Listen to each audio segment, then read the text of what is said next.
వచ్చినట్టు ఉంటే చూడవా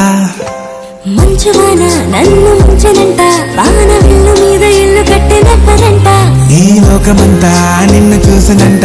ఏ దిష్టి నిన్ను తాకకుండా ఇంటిలోనే దాచుకుంటా రంగు రంగు తారలన్నీ తొంగి తొంగి ఒక్కసారి చూస్తున్నా ఏంటిదా